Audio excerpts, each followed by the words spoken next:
Time table तो हम सब ने कभी ना कभी जरूर बनाया होगा। आज तक ऐसे कितने स्टूडेंट हैं जो उस टाइम टेबल को फॉलो किया। वो जो 1% स्टूडेंट होते हैं ना, जो अपने टाइम टेबल को फॉलो कर लेते हैं, वही तो टॉपर बनते हैं। फिर चाहे आप जेई, नीट, यूपीएससी या फिर किसी भी बोर्ड एग्जाम की तैयारी कर रहे हो, फर्क नहीं पड़ता।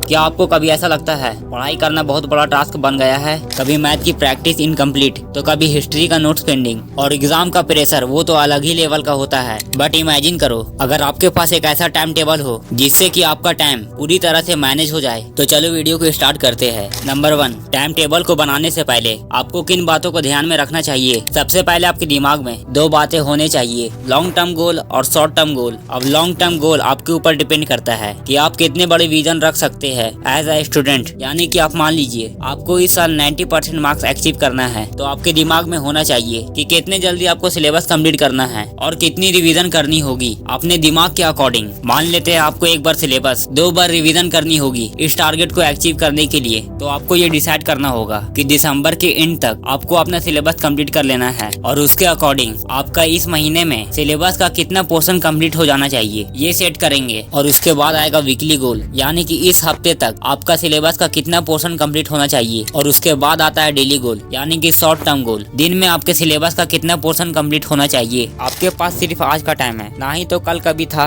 और ना ही कल कभी आएगा। जो भी करना है आज में ही करना है, इसीलिए आज आप जो भी करते हो उसके हिसाब से आपका वीकली, मंथली और एनुअली गोल अचीव होगा। यानी कि रात को सोने से पहले आपके दिमाग में ये बात होना चाहिए, कल मुझे कौन कौन से टारगेट को कंप्लीट करना है। नंबर 2, देखो हम सबको पता है कि हर स्टूडेंट के लाइफ में डिस्ट्रैक्शन बहुत होते हैं। सोशल मीडिया, वीडियो गेम्स या फिर दोस्तों के साथ बाहर घूमना, ये सब एक तरफ, और दूसरी तरफ अपने हर सब्जेक्ट को इक्वली फोकस करना। जैसे ये राहुल दिन भर तो पढ़ता है पर उसे पता ही नहीं होता है कि कब कौन से सब्जेक्ट को पढ़ने हैं, जिसकी वजह से उसके रिजल्ट में मार्क्स बहुत बेकार आता है। और ये सबसे बड़ी गलती होती है। आपको पढ़ना है स्मार्ट वर्क से, ना कि हार्ड वर्क से। और इसके लिए एक बेस्ट टाइम टेबल जरूरी है, क्योंकि बिना प्लानिंग के आप अपने टाइम को वेस्ट कर देते हो। हर सब्जेक्ट को बैलेंस करके चलना बहुत जरूरी है, जिसके लिए टारगेट बनाना इम्पोर्टेंट है। Number 3, slots of time. Her topper कभी भी ऐसा टाइम टेबल नहीं बनाते कि हमें 1 घंटे इंग्लिश पढ़नी है, 1 घंटे मैथ्स पढ़नी है। जब भी उनका टाइम टेबल बनता है तो एक टारगेट के अकॉर्डिंग बनता है, यानी कि मुझे ये वाला पोर्शन कंप्लीट करना है 3 घंटे के अंदर, फिर उसके बाद ये वाला सिलेबस का पोर्शन कंप्लीट करना है 2 घंटे के अंदर अंदर, और फिर ये वाला पोर्शन। और ऐसे 2 से 3 टास्क हर दिन वो लोग कंप्लीट करते हैं। हर स्टूडेंट के कुछ वीक सब्जेक्ट होते हैं, उन्हें सबसे पहले और ज्यादा टाइम देना जरूरी है। जैसे कि ये रोहन मैथ्स में वीक है, उसने अपने टाइम टेबल में मैथ्स को ज्यादा प्रायोरिटी दी है, क्योंकि वो उस सब्जेक्ट में इम्प्रूव करना चाहता है। और हर 40 से 45 मिनट पढ़ाई करने के बाद थोड़ा ब्रेक लेना जरूरी होता है। इससे आपके माइंड को रिफ्रेश होने का टाइम मिलता है। और आपके पास कभी भी कोई खाली टाइम बचे तो उस वक्त भी आप थोड़ा सा पढ़ सकते हैं, या फिर कोई भी लेक्चर आप अपने माइंड में रिकॉल कर ले, या फिर चलते चलते आप अपने किसी भी चैप्टर के किसी भी फॉर्मूला को रिवाइज कर ले, या फिर कोई कॉन्सेप्ट को रिवाइज कर ले। इन सब चीजों से आपको पढ़ाई में बहुत हेल्प मिलेगा। और फिर तब आपको सब यही कहेंगे, पढ़ता तो ये बहुत कम है, लेकिन इसके मार्क्स कैसे ज्यादा आ जाते हैं। आज के लिए बस इतने ही, मिलते हैं नेक्स्ट वीडियो में। Thank you.